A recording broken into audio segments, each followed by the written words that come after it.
pueblo y testigo de Dios. Israel, pueblo y testigo de Dios. Hicimos un paréntesis allí. La enseñanza que seguía era sobre la gran ramera, pero es que Israel es el corazón de la profecía. Y Dios ha obrado o desarrollado su plan a través de este pueblo. Hay muchas actitudes y posturas en contra de Israel, pero Dios tiene su postura bíblica y esa es la que permanece. Pues hay naciones, hay pueblos que están enardecidos contra Israel y hay una parte que es preocupante. Hay creyentes en postura contra Israel y si debemos hacer algo es orar por la salvación de Israel, pero no asumir postura con los incrédulos, ni aun cuando veamos lo terrible que allí está pasando.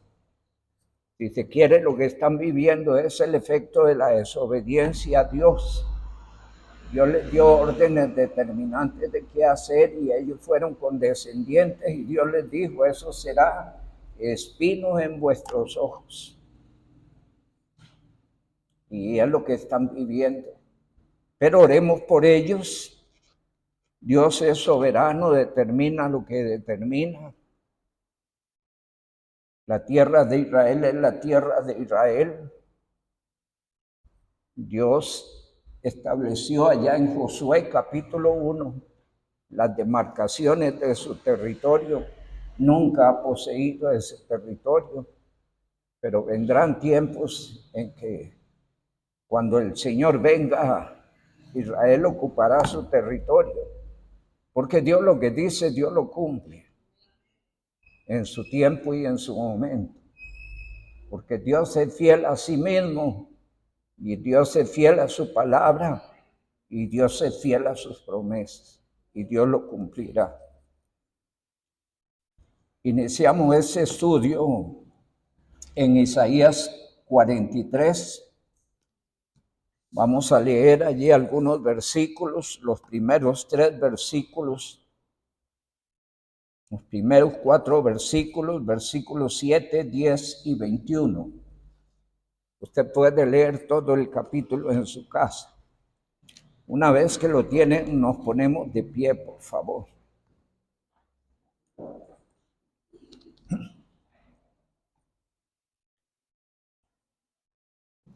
Dice la gloriosa palabra de nuestro Dios. Ahora así dice Jehová, Criador tuyo, oh Jacob, y formador tuyo, oh Israel. No temas, porque yo te redimí, te puse nombre, mío eres tú. Cuando pases por las aguas, yo estaré contigo, y si por los ríos, no te anegarán. Cuando pases por el fuego, no te quemarás, ni la llama arderá en ti. Porque yo, Jehová, Dios tuyo, el Santo de Israel, soy tu Salvador. A Egipto he dado por tu rescate, a Etiopía y a Seba por ti, porque a mis ojos fuiste de gran estima, fuiste honorable, y yo te amé. Daré pues hombres por ti y naciones por tu vida. Verso 7. Porque todos los llamados de mi nombre, para gloria mía, los he creado, los formé y los hice. 10. Vosotros sois mis testigos, dice Jehová, y mi siervo que yo escogí, para que conozcáis y creáis, me conozcáis y creáis y entendáis que yo mismo soy. Antes de mí no fue formado Dios, ni lo será después de mí. Verso 21.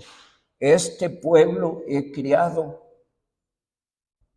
para mí, mis alabanzas publicará. Que el Señor nuestro Dios añada bendición con su palabra. Amado Padre, Alabamos tu nombre y te damos la gloria en esta noche. Gracias por este grupo de hermanos que puede estar en tu casa para adorar tu nombre, oh Dios, que superaron los obstáculos del día y, Señor, han tenido su corazón aquí en tu casa. Ruego les bendiga, Señor, les ayude, les cuides y que este tiempo aquí pues venga a motivar nuestra vida espiritual, a llevarnos a la oración en favor de tu pueblo Israel. Y también este tiempo aquí nos ayude a apreciar la dicha y el honor que nosotros tenemos en Cristo. Padre, tómanos bajo la dirección del Espíritu Santo y en forma especial a este tu siervo y úsele para tu gloria. Que hoy tu palabra corra y sea glorificada. Con acción de gracias, Señor, te lo rogamos en el nombre de Jesucristo. Amén. Pueden sentarse. Cuando iniciamos hablamos por qué nace el pueblo de Israel. Y encontramos que en el mundo naciente, allá especialmente en los primeros 11 capítulos del Génesis, nos encontramos que la humanidad le volvió la espalda a Dios. Capítulo 6, verso 5 lo dice en una forma clara. Y vio Dios que todo designio, el pensamiento, el corazón de los hombres era de continuo el mal. Y le dolió a Dios haber hecho hombres sobre la tierra. Sin embargo, después del diluvio, nace una nueva oportunidad. Pero esa nueva oportunidad para la humanidad se truncó justamente en el capítulo 11, en la presunción de rebelarse contra Dios. Y ahí encontramos la construcción de la Torre de Babel. Y la humanidad naciente se rebeló, le volvió la espalda a Dios. Entonces Dios levanta un hombre, capítulo 12, 11 y 12, 11 al final y 12, y saca a Abraham de Ur de los Caldeos, y a través de él empieza a formar un pueblo. Y formó lo que se conoce hoy como el pueblo de Israel. Se llega a llamar Israel porque Dios le cambió el nombre a Jacob. Y allí Jacob tuvo una experiencia con Dios y a la luz de esa experiencia Dios le cambió el nombre y le puso Israel. Y desde entonces ese pueblo se conoce como los israelitas, también se conoce como los hebreos, los judíos, en fin. Es el pueblo de Dios lo que queremos destacar. Y es un pueblo que Dios eligió para mantener su nombre en alto en un mundo sumido en el pecado. A este pueblo Dios le estableció leyes. Aclaramos, eso es muy importante. A ninguna otra nación, sino a este pueblo, Dios le dio normas, reglas, leyes en el monte Sinaí, para que rigieran su vida moral, su vida social, su vida espiritual.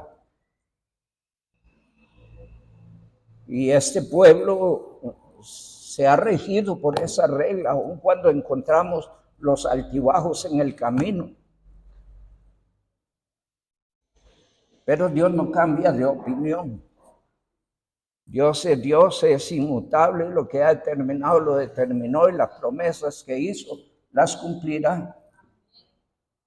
Quizá a nuestra apreciación Israel no lo merece, pero Dios le hizo promesas a Abraham, a Isaac y a Jacob que él no va a cambiar. Y es por la gracia y la misericordia de Dios que ese pueblo se sostiene a través de la historia. Porque de sus orígenes ha habido la intención del diablo de destruirlo. Y habrá que estudiar un poco las guerras que ha tenido que vivir el pueblo de Israel a lo largo de la historia. La más cercana a nosotros fue la matanza de judíos, principalmente en la época de Hitler. Hubo una en el año 70 después de Cristo, cuando se da la diáspora y todos son esparcidos por todas las naciones. Pero en el tiempo de Hitler se mataron alrededor de 6 millones de judíos. Entonces, siempre el diablo ha querido destruir a este pueblo. ¿Por qué? Porque es el testimonio de Dios. Porque ese pueblo aún mantiene las normas y reglas que Dios le dio en el Sinaí. Y ese pueblo será su pueblo hasta que Él le cumpla las promesas. Y para siempre. Las mayoría de promesas de Dios hacia Israel se cumplirán en el milenio, después que hayan sido rescatados de la gran tribulación. En el milenio se verán cumplidas. Si Dios lo permite y Cristo no ha venido, uno de los estudios que hay por delante es el milenio. Y probablemente veamos algunas cosas de esas allí. Entonces, eso es lo que hemos hablado así en un repaso ligero sobre Israel. Y entramos la semana pasada en lo que es el desarrollo del plan salvador de Dios a través del pueblo de Israel. El desarrollo del plan salvador de Dios a través del pueblo de Israel. En el mundo Dios no ha tenido más pueblo que Israel, pero a través de Israel hizo promesas a Abraham de que él formaría un nuevo pueblo. Y de allí la lectura bíblica, importantísimo. Le decía al hermano Esteban que necesitamos leer primero Romanos 11 para poder entender Romanos 9, porque Romanos 9 es un poco complejo allí para entender y de repente pudiera marcar posturas en contra de Israel. Pero cuando leemos el 11 es como la explicación del capítulo 9. Y es muy importante leer los dos, ¿verdad? Y entonces Dios empieza desarrollando sus planes a través del pueblo de Israel. Y dijimos en el estudio que Dios estableció a Sión como el centro del desarrollo del plan salvador de Él.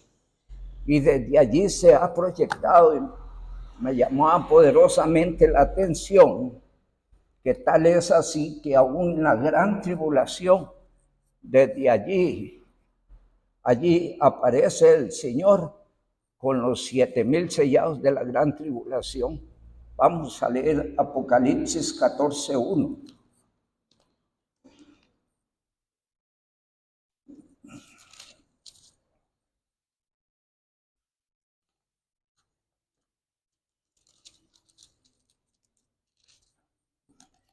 Dice la palabra del Señor, cántico de los 144,000. Después miré y he aquí el Cordero estaba en pie. ¿Dónde? Sobre el monte de Sión, y con él 144,000 que tenían el nombre de él, el de su padre, escrito en la frente. Y deseo leer los versículos que continúan, porque a veces nosotros espiritualmente nos relajamos en el estilo de vida cristiana que vivimos. Y entonces allí tenemos un ejemplo muy posterior al arrebatamiento de personas que fueron especiales, personas que guardaron su dignidad, personas que vivieron para honrar al Señor. Y dice el verso 2, y oí una voz del cielo como estruendo de muchas aguas y como el sonido de un gran trueno, y la voz que oí era como de arpistas que tocaban sus arpas. y cantaban un cántico nuevo delante del trono y delante de los 4 seres vivientes y de los ancianos, y nadie podía aprender el canto sino aquellos 144,000 que fueron redimidos de entre los de la tierra. Estos son los que no se contaminaron con mujeres, pues son vírgenes. Estos son los que siguen al Cordero por donde quiera que va. Estos fueron redimidos entre los hombres como primicias para Dios y para el Cordero. Y en sus bocas no fue hallada mentira, pues son sin mancha delante del trono de Dios. Y eso habla, hermanos, de cómo el creyente debe cuidarse. Debe cuidarse en su forma de vivir. A veces nos descuidamos mucho. Antes decía, la iglesia está viviendo el último tiempo. Y entonces, Apocalipsis 3, del 17 en adelante, habla de la decadencia espiritual que vive el cristianismo hoy. Pero escrituras como estas nos llaman, hermanos, a retomar nuestra posición en Cristo. Se ha dicho muchas veces, debemos vivir para honrar la obra de Cristo en favor nuestro. No podemos agradecer, no podemos pagar lo que Cristo hizo por nosotros, pero sí podemos vivir para agradecer y para corresponder. Y ahí tenemos un ejemplo bonito. Lo que deseaba destacar es que el monte de Sión es el lugar desde donde Dios proyecta su plan salvador. Y allí Dios muestra su amor, su gracia y su misericordia.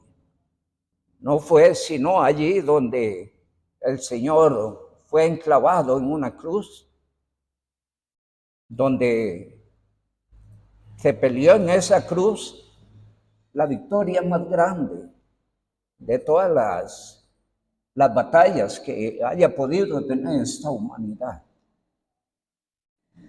Una batalla que a veces es subestimada y menospreciada.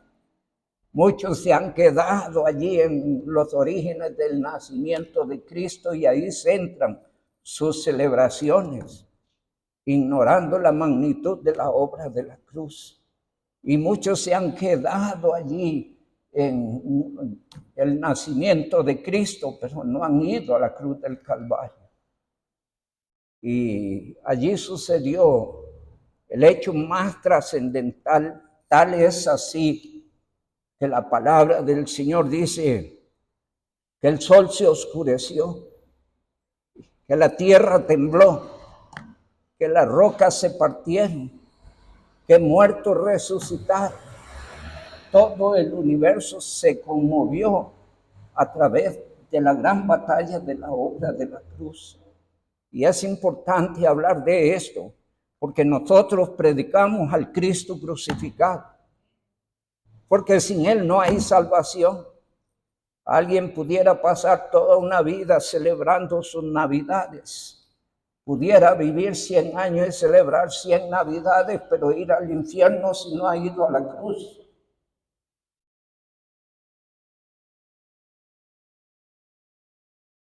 Nadie es salvo por la celebración de la Navidad, sino por haber creído que Jesús murió por él en la cruz del Calvario, que Cristo tomó su lugar en la cruz del Calvario.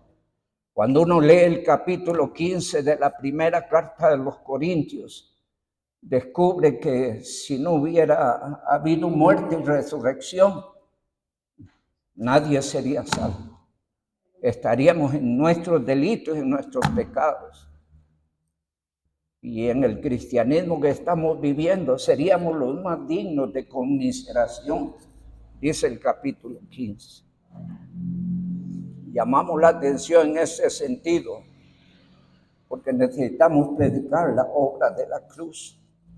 Dice la palabra del Señor en 1 Corintios.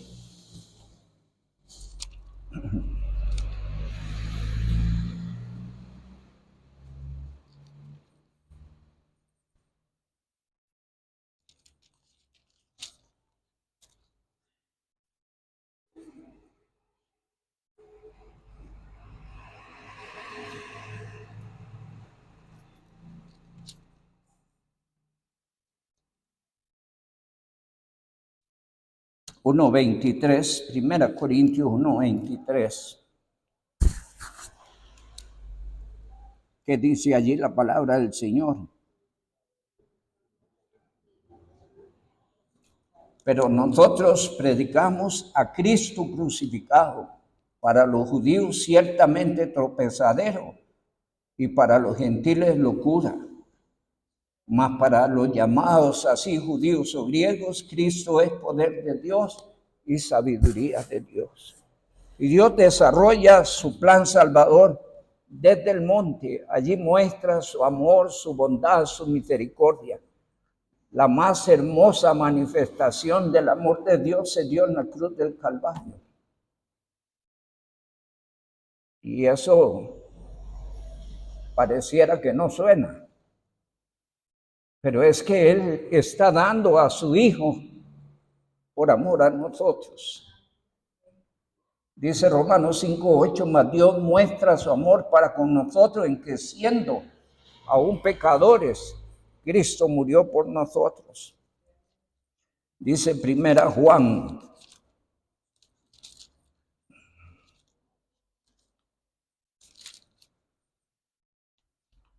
capítulo 4.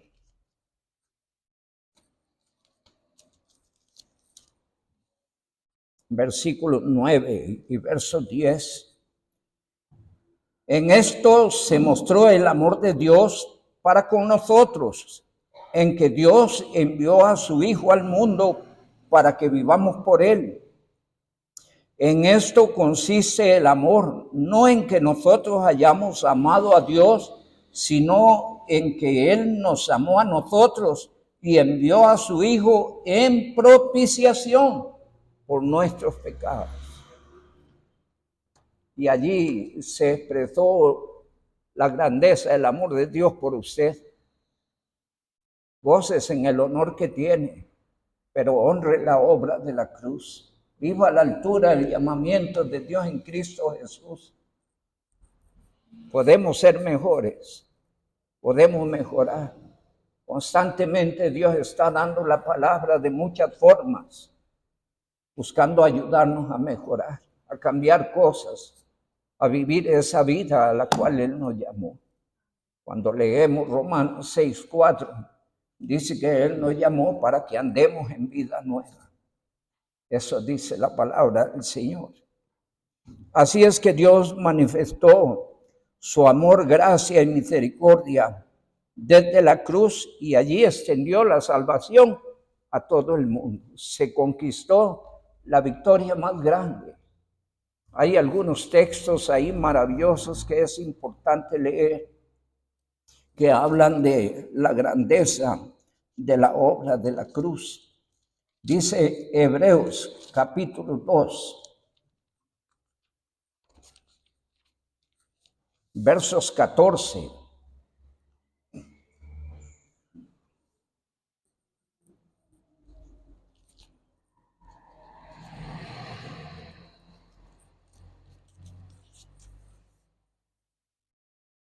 Así que por cuanto los hijos participaron de carne y sangre, Él también participó de lo mismo, subraya, para destruir por medio de la muerte, no había otra forma, para destruir por medio de la muerte al que tenía el imperio de la muerte. ¿Quién tenía el imperio de la muerte? Sí. Y fue allí en la cruz del Calvario donde se ganó esa batalla. No que Jesús debía demostrar nada. Él es Dios eternamente y para siempre. Pero peleó esa batalla en favor suyo y mío. Porque con el diablo usted y yo la teníamos perdida. ¿Sí o sí? ¿Qué posibilidades teníamos? Solo Cristo lo hizo posible. Amén. Dice Colosenses capítulo número 2.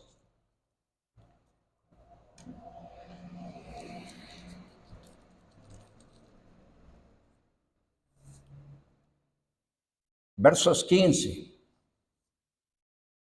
Y despojando a los principados y las potestades, los exhibió públicamente, y subraya la palabra que sigue, triunfando sobre ellos en la cruz, en favor nuestro. Por eso aparece allá 1 Corintios 15:57, donde apela al agradecimiento.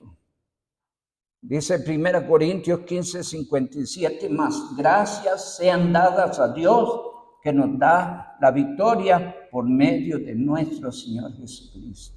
Amén. Y es importante, amados hermanos, entender qué sucedió en la cruz del Calvario. En la cruz del Calvario se dio nuestro rescate, nuestra salvación, nuestra reconciliación con Dios, nuestra justificación, nuestra adopción como hijos de Dios. No solo derrotó al que tenía el imperio de la muerte, no solo venció los principados y las potestades, sino que leemos en 1 Pedro 4:1 que Él venció el pecado. El pecado nos tenía esclavizados. Hoy somos libres del pecado.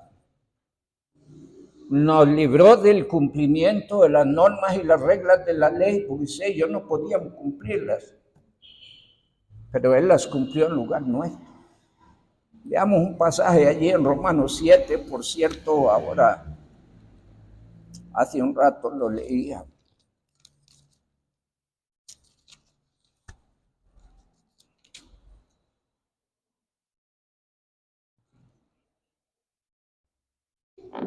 Dice el verso 4, así también vosotros, hermanos míos, habéis muerto a la ley mediante el cuerpo de Cristo, para que seáis de otro, del que resucitó de los muertos, a fin de que llevemos fruto para Dios. Verso 6, pero ahora estamos libres de la ley, por haber muerto para aquella en que estábamos sujetos. De otro modo, de modo que sirvamos bajo el régimen nuevo del Espíritu y no bajo el régimen viejo de la letra. Colosenses 2:14 dice que Él, veamos Colosenses 2:14, dice que Él anuló el acta de decretos que había en contra de nosotros. Eran leyes que no podíamos cumplir, por eso eran en contra. Dice la Biblia que la ley es buena, justa y santa. Pero lo que es bueno, justo y santo declaró que yo soy pecador y condenado a la muerte, sin esperanza.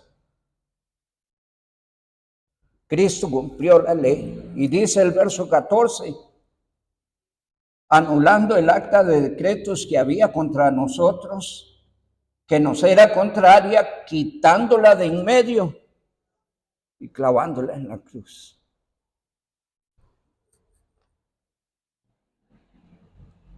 En Cristo hemos cumplido la ley. En Cristo hemos satisfecho la justicia de Dios. Lo que sucedió en la cruz es maravilloso. Y Dios quiso hacerlo a través del pueblo de Israel. A través de la cruz. Y eso no cambia. No va a cambiar. La salvación sigue extendiéndose hoy a través de una iglesia que nació en Israel.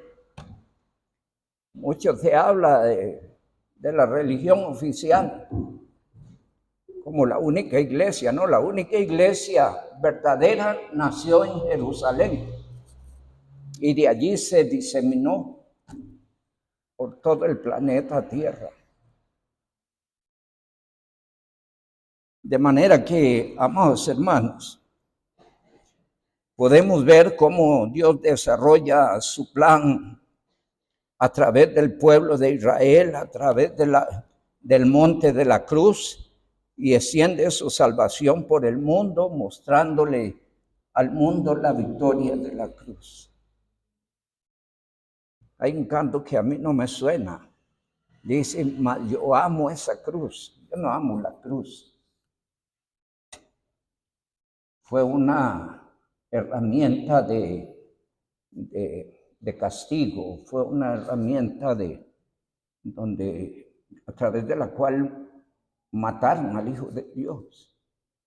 Yo amo lo que sucedió en la cruz del Calvario. Amén. Lo que sucedió en la cruz. El mundo religioso ha generado cierta idolatría a la cruz. Y aún muchos cristianos usan la cruz. La cruz fue el medio a través del cual en Cristo se castigó nuestro pecado, se juzgó y se condenó nuestro pecado. Ame a Cristo y lo que Cristo hizo en la cruz. La cruz no nos identifica Cristo. Y esto es importante. Somos seguidores de Cristo, predicamos a Cristo.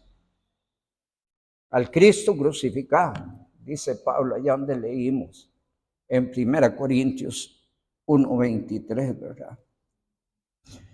Desde allí se van a recobrar todos los reinos del mundo.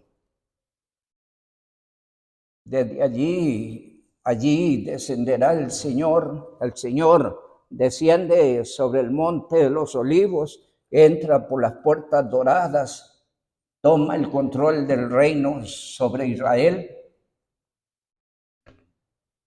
Cuando desciende al monte de los olivos hay un gran terremoto, cual no lo ha habido antes. No sabemos si esos se encargarán de tirar las puertas. No necesita el Señor hacerlo así. Solo su presencia va a abrir y entrará por esas puertas donde no ha pasado hombre. Y dice Ezequiel, y estarán cerradas, porque por allí entró Jehová. Dice la palabra del Señor, especialmente en el libro de Ezequiel. Y entonces un día el Señor va a entrar por allí, va a sentarse sobre el trono de David y tomará el control del reino, no del reino de Israel, sino del reino de todo el mundo, de todas las naciones. Vamos a leer allí en 1 Corintios 15.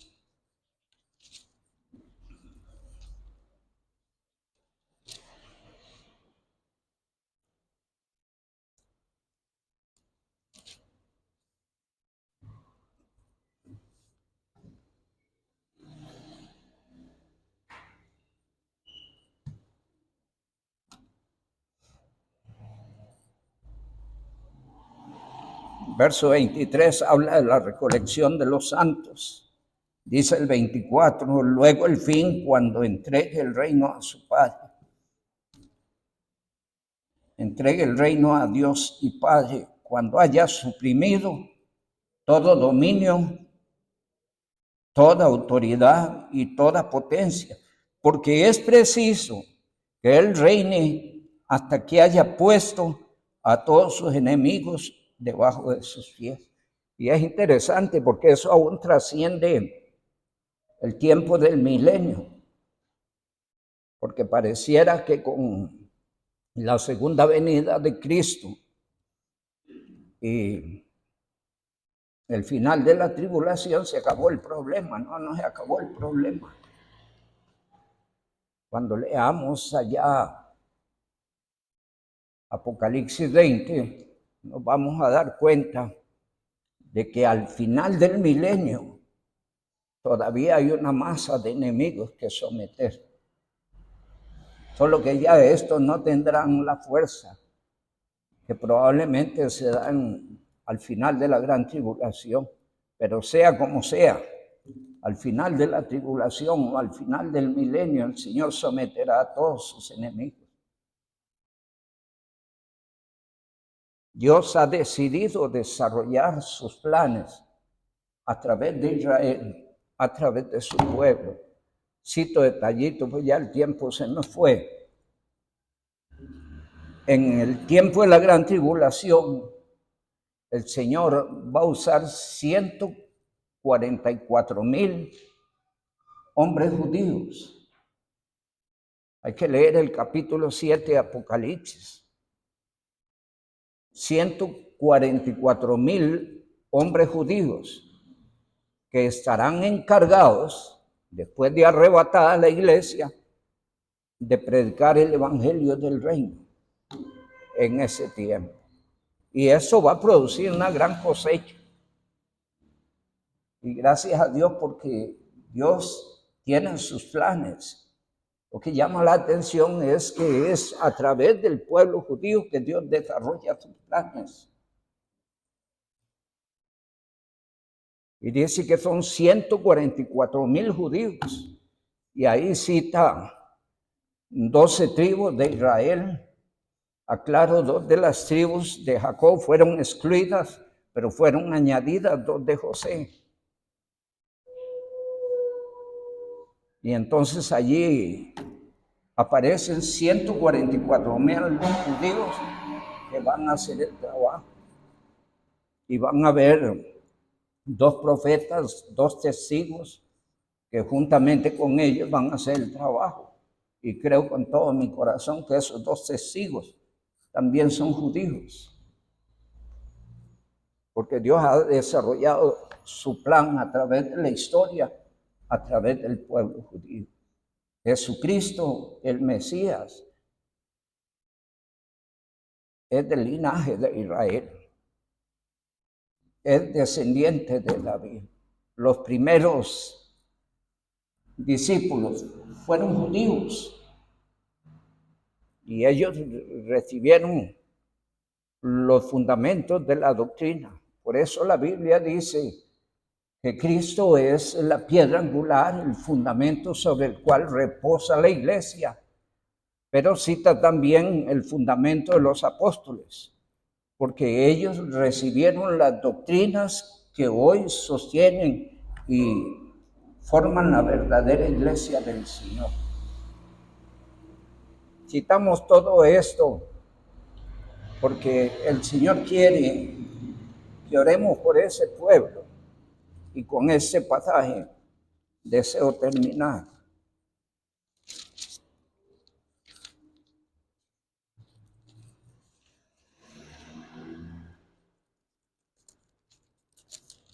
Dice Romanos capítulo 10. Hermanos, ciertamente el anhelo de mi corazón y mi oración a Dios por Israel es para salvación. ¿Qué estaba haciendo Pablo? Orando por Israel. ¿Por qué? ¿Qué quería Pablo? Que Israel fuera salvo. Sí. Porque yo les doy testimonio de que tienen celos de Dios. Obsérveme ese detalle. Tienen celos de Dios, pero no conforme a ciencia. ¿Cuál es la idea? Ciencia se define en la concordancia como conocimiento. Lo que indica es que ellos tienen celos de Dios no en base al verdadero conocimiento de Dios. Porque Dios estableció su plan salvador a través de Cristo. Y ellos hasta hoy rechazan a Cristo. Hasta hoy rechazan la iglesia. las toleran probablemente porque son una fuente de turismo increíble, ¿verdad? Y de ganancia. Pero ni reconocen a Cristo, ni reconocen la iglesia. Pero son celosos. ¿En qué sentido? En cuanto a los escritos antiguos testamentarios, allí están anclados. Entonces la palabra del Señor nos muestra que necesitamos orar por Israel. No se parcialice a lo que está sucediendo en las posturas políticas del mundo. Haga como Dios dice en su palabra y ore por Israel. Ya Dios sabrá cómo hará las cosas. Solo sé que la defección de Israel ha sido nuestra salvación, porque así lo determinó Dios. Prediquemos a Cristo crucificado. Demos testimonio de Jesucristo. Vivamos para corresponder a la obra de la cruz. Vivamos para agradecer a Dios. Que el Dios Altísimo les siga bendiciendo. Gracias.